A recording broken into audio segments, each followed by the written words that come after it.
জনাইছো মই হিমাক্ষী অভিনন্দন সাবিৰ আলী শেখ এটা ফোন হৈ জিলিকি উঠিছে সাবিৰ আলী শেখ আৰু ই ৰিক্সা চালকৰ পুত্ৰৰ সফলতা তেতিয়া সকলোৱে হলাক লৈছে এইচএসএলসিৰ ফলাফলত ডিস্টিংশন সহ 6টা বিষয়ৰ লেটাৰ মাৰ্ক পাবলৈ সক্ষম হৈছে সাবিৰ আলী শেখে কিন্তু সাবিৰ আলীয়ে কেনেদৰে অধ্যয়ন কৰিছিল সবিশেষ তথ্য আছে মন্তব্য কৰিছে সাবিৰে মন্তব্যৰ আগতে তথ্য দিয়াৰ চেষ্টা কৰিছো যেটো ফোন হৈ এতিয়া উজলি উঠিছে সাবিৰ আলী শেখ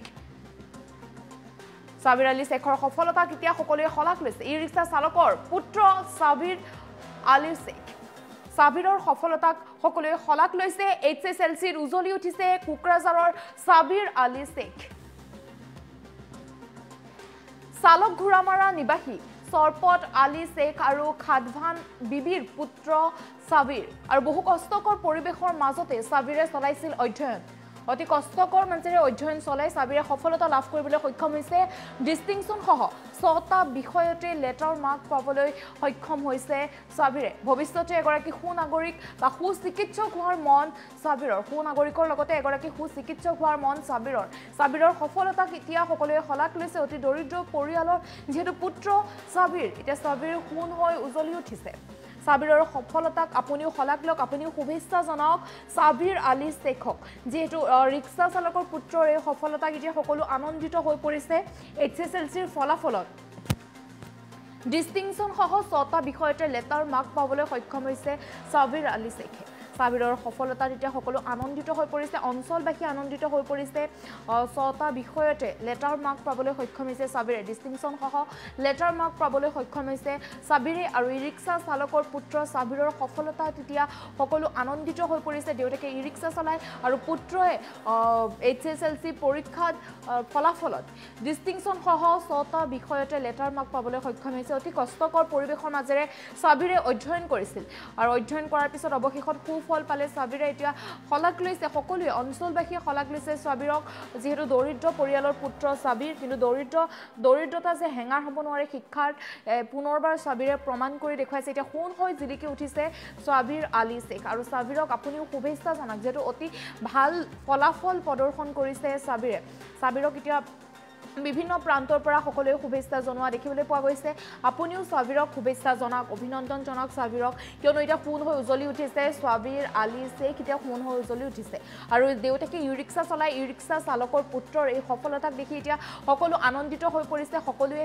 অভিনন্দন জ্ঞাপন কৰিছে সাবিৰক চালক ঘোৰামাৰা নিবাসী সৰপট আলী শেখ আৰু খাদভান বিবিৰ পুত্ৰ হৈছে সাবিৰ আৰু বহু কষ্টকৰ পৰিবেশৰ মাজতে সাবিৰে অধ্যয়ন চলাইছিল আৰু বহু কষ্টৰে অধ্যয়ন কৰাৰ পিছত সাবিৰে পালে ভাল ফলাফল লাভ কৰিবলৈ সক্ষম হৈছে ডিস্টিংশন সহ 6টা বিষয়তে লেটাৰ মাৰ্ক লাভ কৰিছে এতিয়া সাবিৰে আৰু ভৱিষ্যতে এগৰাকী সুচিকিৎসক হোৱা মন সাবিৰৰ মন্তব্য আছে মন্তব্য আগবঢ়াইছো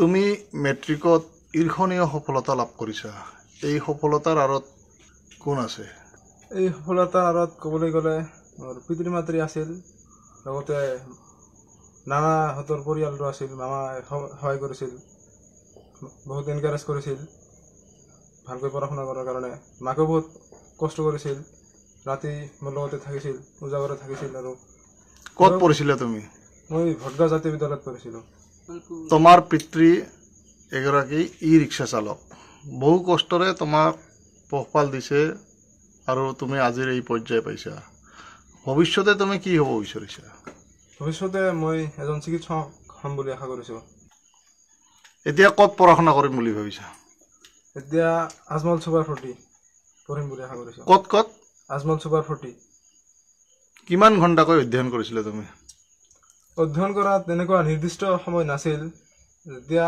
সময় পাইছোঁ আৰু পঢ়িছোঁ 8ৰ পৰা 10 ঘণ্টা মানে আছিল আৰু এইটো মিনিমাম তোমাৰ হবি কি হবি বেলেগ কিবা নাছিল আৰু কিতাপ চিতাপে পঢ়িছিলোঁ আজৰি সময়ত কি কৰি ভাল পোৱা তুমি তেনেকুৱাতো আৰু বেছি খেল ধেমালি কৰা নহয় কিতাপ চিতাপে পঢ়োঁ আৰু উপন্যাস বা তেনেকুৱা ধৰণৰ মেগাজিনৰ উপন্যাস গল্প কিতাপ কেতিয়াবা পঢ়িছানে পঢ়িছোঁ তোমাৰ ভাল লগা এখন উপন্যাসৰ নাম কোৱাচোন যেনেকুৱা আছিল আপোনাৰ অঘৰী আত্মাৰ কাহিনী মামৰে ধৰা তৰোৱাল তোমাৰ প্ৰিয় খেলুৱৈ কোন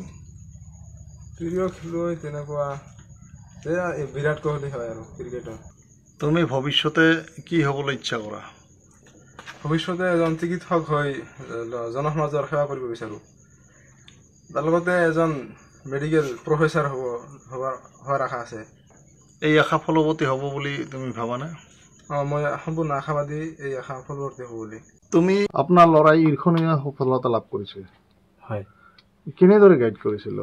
গাইড মানে বিশেষকৈ তেওঁৰ মাকৰ অৰিহণা বেছি আছে, কাৰণ মই দিনটো পৰিশ্ৰম কৰি আহোঁ, ৰাতি সোনকালে টোপনি যাওঁ, আৰু তেওঁৰ মাকে 11টা-12টালৈকে মানে কিবা থাকিছে আৰু কি।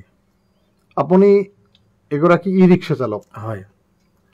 আপুনি ৰাতিপুৱাই কৰ্মৰ সন্ধানত ওলাই যায়? ৰাতিপুৱা 8টা বজাত ওলাই যাওঁ, আকৌ ৰাতি 8টাত ঘূৰি আহে। 8টা-9টাত তেনেকৈ ঘৰত সোমাওঁ। কেতিয়াবা ভাবিছিল নে আপোনাৰ ল'ৰাই এনেধৰণৰ সফলতা লাভ কৰিব? মই আশাবাদী আছিলোঁ যে ভাল ৰিজাল্ট পাম বুলি। ইয়াতকৈ আৰু ভাল হ'ব লাগিছিল, কিন্তু ভাবা মতে মই হোৱা নাই। তথাপি আপোনাৰ ল'ৰাই ঈৰ্ষণীয় সফলতা লাভ কৰিছে, হয়। কেনেদৰে গাইড কৰিছিল?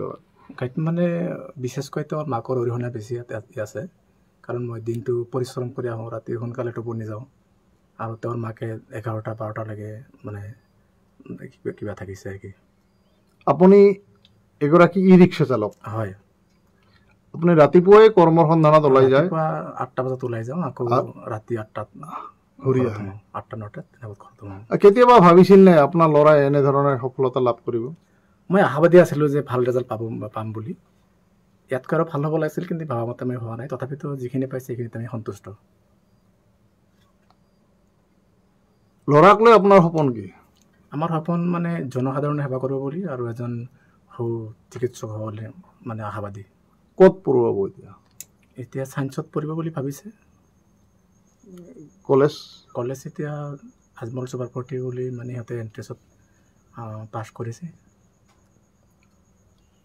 পঢ়া শুনাৰ ক্ষেত্ৰত, ল'ৰাক খৰচ দিয়াৰ ক্ষেত্ৰত আপোনাৰ অসুবিধা নিশ্চয় হ'ব। নিশ্চয় হৈছে, ইমান দিন হৈছে, বহুত কষ্ট হৈছে মোৰ। তো এই ক্ষেত্ৰত আপুনি কিবা কাৰোবাৰ সহায় সহযোগিতা বা কামনা কৰে নেকি? যদি কোনো সদয় ব্যক্তি বা আমাৰ অসম চৰকাৰ আৰু এবং কি আমাৰ BTC চৰকাৰে যদি আমাৰ সহায় হাত আগবঢ়ায়, তেতিয়াহ'লে আমি অলপ আগবাঢ়ি যাব পাৰিম, আমাৰ উপকাৰ হ'ব।